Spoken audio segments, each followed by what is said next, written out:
Do you think the healthcare overhaul legislation as it is today is sound? Or are there aspects you would like to see eliminated, changed, or modified? What we have in America as far as healthcare. We have the best surgeons, the best technicians, the best scientific ability to fix you if you've got serious problems, healthcare problems. This is the best place in the world to come. Some people say we have the best healthcare system in the world. We have the best ability in the world. Now, with that being said, that's if you can afford to pay for it. If you're wealthy enough or privileged enough to have a job where you have insurance that'll pay for that. That means you have insurance doesn't have a cap. So if you get too sick, they don't pay. Does that mean if you had pre-existing condition, you were sick before, and now you're getting better, but you want to have protection, you can't buy it because you've been sick? So all these things filter in. And when you look at the results, we spend more money than anybody in the world for health care for our citizens of this great country. But when it comes to how well do we rank as far as wellness, longevity, infant mortality, diseases, we rank anywhere between 35th and 45th among all the countries of the world. So we know that money doesn't fix it by itself. And we have too many people who get no care whatsoever. And if they do get care, they get it when they're most critically ill, go into emergency room. There's nothing to prevent them and nothing to help them prevent serious illness. So we have to change. And anyone who doesn't believe that is not going to want any change. When someone comes to you and says, I just want to repeal it. It's awful. Let's repeal it. Well, that's fine. If you want to repeal something, tell me what you want to replace it with. What would you replace it with? What would, unless you believe that we were fine before. With the most rapid inflation we had was coming from medical and healthcare than anything we do in our society. And I've said, why don't we repair it? And I'll tell you my reasons why. I've got Democrats and Republicans, even at the top end. I think if we heard President Obama and Governor Romney, they both believe that pre-existing conditions, disallowing someone to buy it because they've been sick, shouldn't be allowed in America. That's a Republican and Democrat. They believe that children should have it up till 26 in hard economic times. It's both Democrat and Republican. They believe, I think, that donut hole should be filled for the seniors so it doesn't make it hard and more costly for them. And they believe that as you grow older, you should be able to go to the doctor to get preventive checkups, your screenings and everything done without having to pay a copayment. So it would encourage you to go, that we can prevent you from getting seriously ill. Now, if you have Democrats and Republicans that agree on some basic building points, then why don't we build off of that? Why don't we say, okay, let's repair it? And let me tell you the repairs that's already happened. First of all, we had what we called 1099, which was a tax reporting system for small businesses. We've been very costly and very onerous. I was a co-sponsor. We got that repealed, so we repaired that part. The Supreme Court stepped in. The Supreme Court says you are not allowed, the federal government cannot penalize states such as West Virginia that doesn't do this Medicaid expansion to these big numbers that they might not be able to afford. And I believe that is a very good decision that allows the states to do what they can and live within their means without putting extra burden on an economy or society or the people in our state. And our goal is to continue to get more people into a preventive health care market, keeping them well. So with all that being said, I am totally committed to repairing what we have. I'm committed to working with my colleagues in the Senate, Republicans and Democrats, and I will work with whoever the president is to make sure that we have a lower cost, a better delivery system that's based around preventive care and keeping me well, rather than spending all of our money trying to fix us on the back end after I get very, very sick. And that's the system I believe in. Well, if I have the opportunity, which I certainly hope I do, I'm going to repeal Obamacare, because I believe it is any time that you turn 20% of your economy over to the government, like we're proposing to do with Obamacare, it's the wrong move. Certainly electing President Romney is going to create a waiver immediately as he takes over as president. And that waiver will give states the right to thumbs up or thumbs down, which I think is very good. But on the other hand, when you look at the scenario that I'm looking at, hopefully we'll have an advantage of having a majority in the United States Senate, a majority in the House, and a Republican president. If we do, then we can repeal Obamacare as fast as it went in, because it went in under reconciliation. We can also alleviate the scenario under reconciliation. I don't think there's any facets of Obamacare that I support. I support the greatest health care system in the world today, better known as the United States the United States health care. We have the best health care system in the world because when you see leaders of other countries, they don't go to England, they don't go to France, and they don't go to Canada for their health care. They come to the United States. And most recently, I watched the Prime Minister of Newfoundland, for instance, and he had a heart problem. And he came to the United States for his health care and for his heart problem. Upon returning to Newfoundland, the press certainly was all over him because they have socialized medicine just like Obamacare. And the question was to the Newfoundland Prime Minister, why, if we have a good health care system, did you go to the United States to have your surgery? And he said, because it's my health and that's between me and my doctor. And that's the way I look at things too. Social Security and Medicare. Both of these critical entitlement programs are projected to be defunct in the near future. What measures do you support to ensure the long-term viability of these programs? Well, first of all, if you look at the facts, Social Security Disability goes bankrupt, insolvent 2016. Medicare goes insolvent or bankrupt 2024. And Social Security, as we know it, by 2033 is only worth 75 cents on the dollar. It'll be devalued 25%. If we know all those things are happening, and no one's contested any of those three dates or the figures that I've talked about, then we've got to fix it. You can't just say, well, I'm sorry, because if I talk about it, someone will think I'm trying to change it and everyone will get mad. First of all, Social Security was intended for working people. Truly, you had to work 40 quarters in order to receive it. President Franklin Delano Roosevelt in 1935 put Social Security in place because he saw through the Great Depression, he saw people who worked all their lives that now were past their working years living in dire poverty because there was no safety net to catch them. And he says, in the greatest country on earth, that should never happen. So he put Social Security in, and you had to work 40 quarters, so you had to pay into it. It wasn't a social program. It was basically a program that would assist during your retirement and elderly years.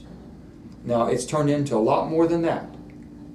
And I've heard people say, well, you know, I know someone that was on disability, and I know they needed it, but you know what? They're as well now as I am, and they're still getting total disability. Shouldn't the federal government recheck? Shouldn't we run it a little bit more efficiently?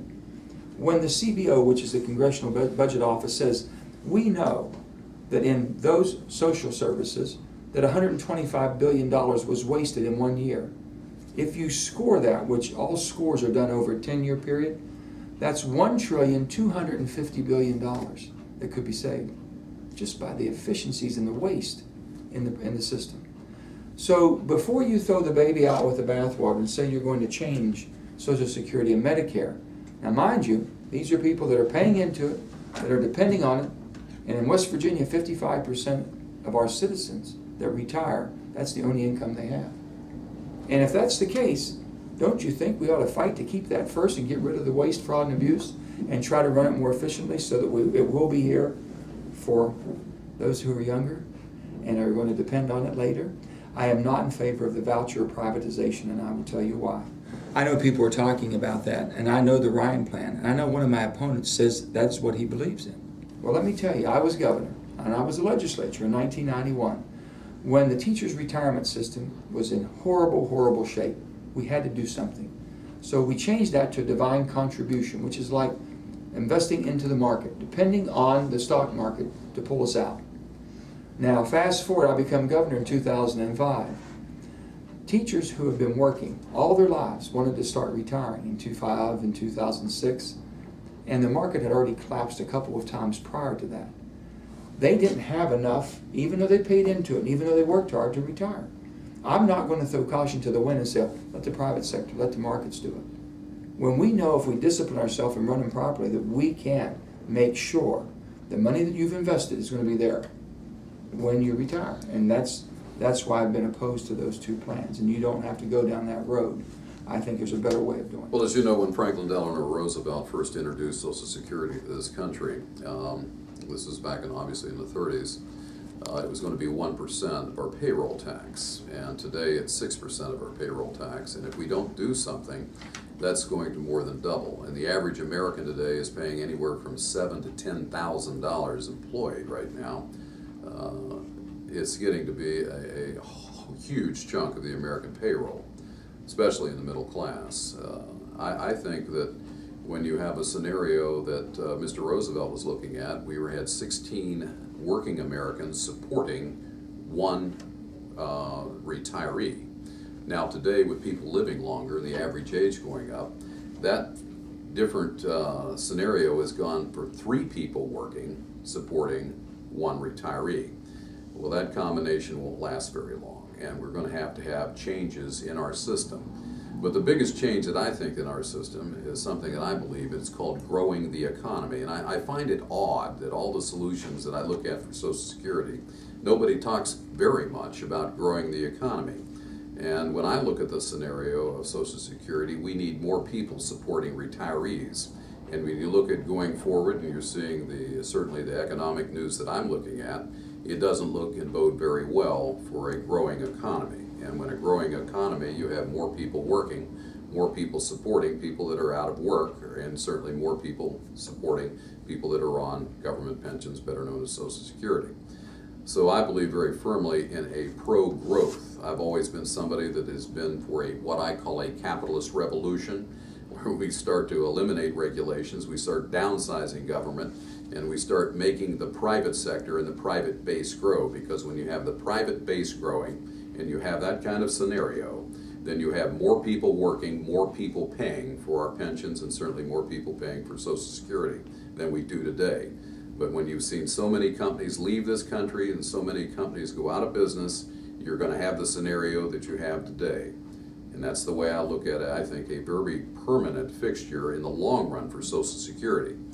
Medicare, on the other hand, is something that falls into a bailiwick that, to me, that we have to look at what I would call one of the big 3 more than the other of the big 3. If you take Social Security, Medicare, and Medicaid, you're talking right there $1.7 trillion of the $3.8 trillion budget that we have in this country. So you're almost looking at 45% of the budget.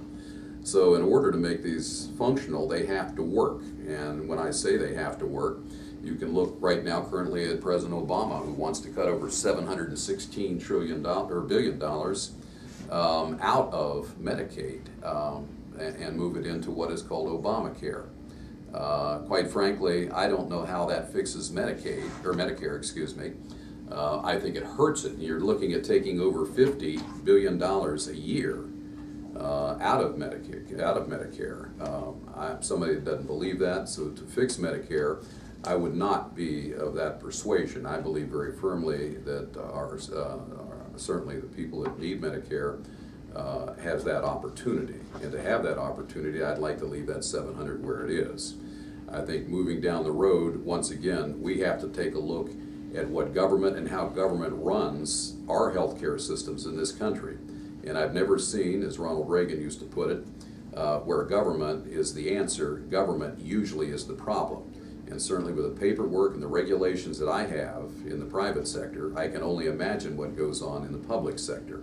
So I think that we should turn Medicare over to the citizens and the doctors, certainly administrators, to take a hard look at it, instead of having a closed-door session with a lot of politicians that made up our minds and our laws about what we're going to do with Medicare. I think Medicare is fixable. Americans are experiencing an ever-increasing rising cost of all forms of energy. Do you support the creation of a national energy policy, and what should it entail? So that we're like a rudderless ship right now, just kind of meandering around the ocean. We don't have an energy policy, and for the greatest superpower in the world not to know how we're going to be able to provide the energy we need and do it in an efficient manner, have a reliable, dependable, and affordable energy base, and not utilize all the resources we have in our country for the betterment of our country and the people is absolutely, totally wrong. And I've been fighting for that, and probably the biggest disagreement, the biggest disappointment I have in working with the president and working with this administration is that they don't have an all-in policy, which is fine. 40% of our energy right now is delivered to us by coal. How can we continue to use it as we need it and do it in a much cleaner fashion with new technology? We've put scrubbers on Harrison Power Station close to us. We put SCRs and new boilers. We've done everything, and we've cleaned up the atmosphere more in the last 2 to 3 decades than ever in the history of the world. We can even do more. Government has to be your partner. It has to work with you, not against you.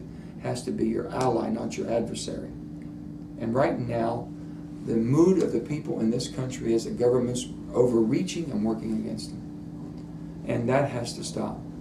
And so with that being said, an all-in energy policy, and why I'm more optimistic than ever before, is there's going to be a change. There'll be a new chairman on the Energy Committee in the Senate.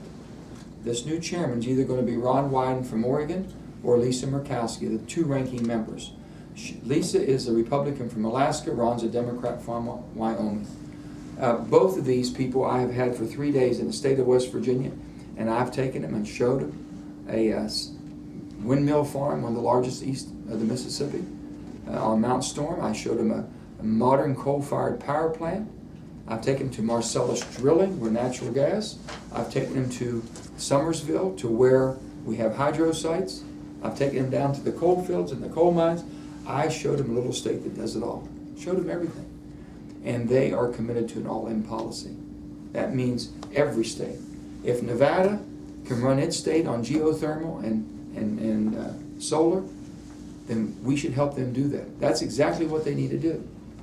And if West Virginia can run its on coal being used cleaner, and natural gas, and biomass, and everything that we do, and hydro, then we should do it. And if we can help other states become more energy efficient, we should do that too. Our goal should be totally energy independent.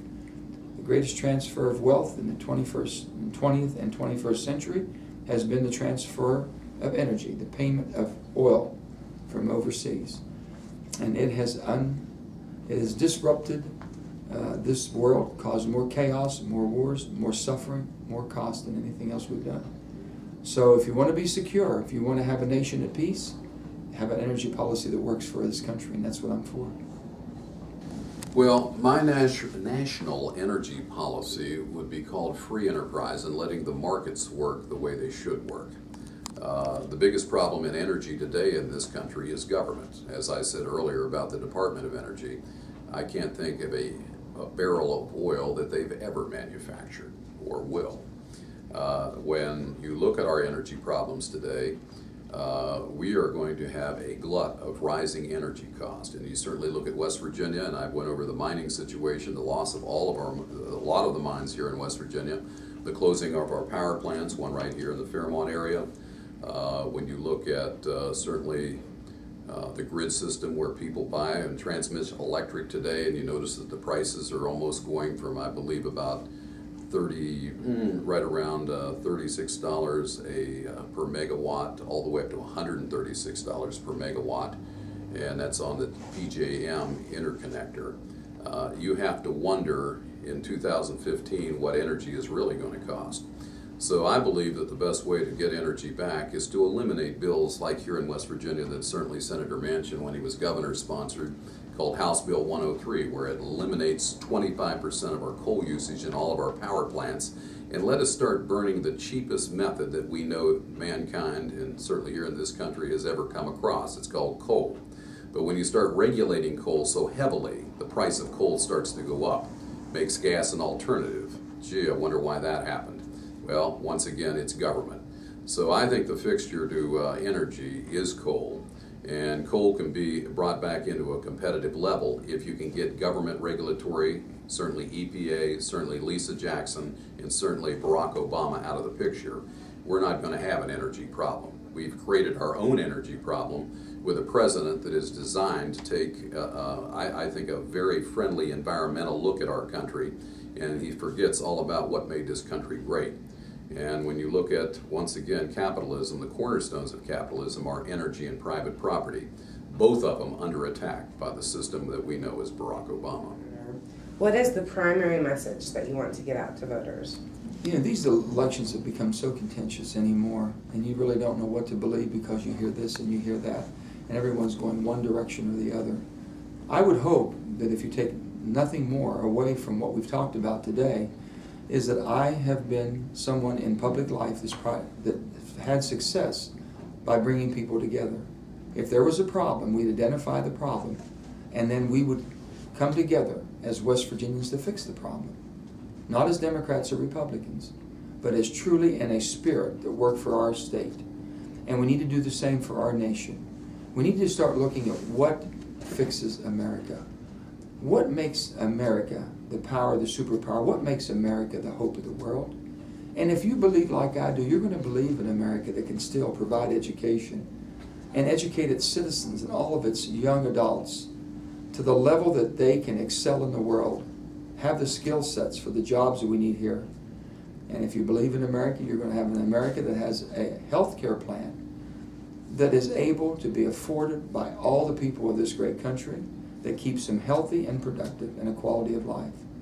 You believe in America as I do, that still is going to be able to do the infrastructure so that we are the leader of the free world in the 21st century. All of these things that you would believe in if you still believe in America that I believe in. And that's what I've said. I've always said this, in West Virginia, I believe in you more than you believe in yourself. And together we have done an awful lot of things that's been very helpful for our state, and we've showed the rest of the country that it can be done. So I would ask for your vote and your support based on not what I have done, but what I intend to do and what I will continue to work for by believing in you in America. And we'll put this country first. I will never put my politics or the party that I belong to ahead of the betterment of this country or this state. It's going to be the United States of America and West Virginia first before my political party or myself. And I have done that and will continue to. Thank you. Well, the primary message right now is that we're running a $16 trillion debt. We have anywhere from 8 to 9% unemployment. We have over 20 million people out of work in this country. We're having, I think, a hard look at inflation right now. In other words, the direction of this country is going the wrong way. On top of that, we have the biggest tax increase in the history of this country, better known as Obamacare. And we have 2 senators from West Virginia that have supported Obamacare, and certainly Joe Manchin, when he ran against me the last time, said that he wouldn't, but now he has. How does that help America? Well, it doesn't.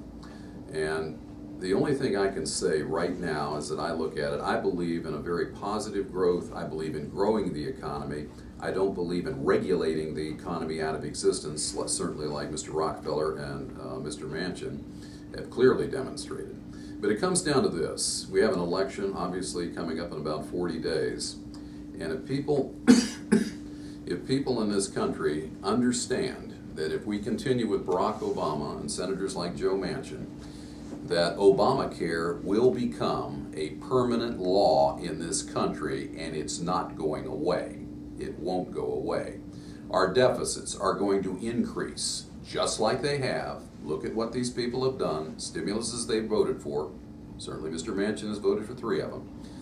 They're going to be around, and it's going to continue into the $20 trillion figure. It won't be $16 trillion. You can't look at the scenario and say, as a private sector, and certainly I'm a man from business, that we don't need a change. We do need a change. And unless I'm elected to the United States Senate, we probably won't have a majority in the Senate. And if we don't have a majority in the Senate, and we don't have Romney in the White House, we're going to have a problem that is going to be here for a long time. And it's going to be called a huge recession. That's the law, and that's the way we're looking at it today. And I can tell you that reconciliation in this country, where if we have an understanding, and certainly the Republican Party controls the House, controls the Senate, controls the White House, we can reverse what has gone on in the last 3 years. And if we don't, everything that you've seen that Obama's done is only going to get bigger and more. And it's going to be a permanent situation in this country. And I don't believe a lot of Americans understand just what a difficult situation that's going to be.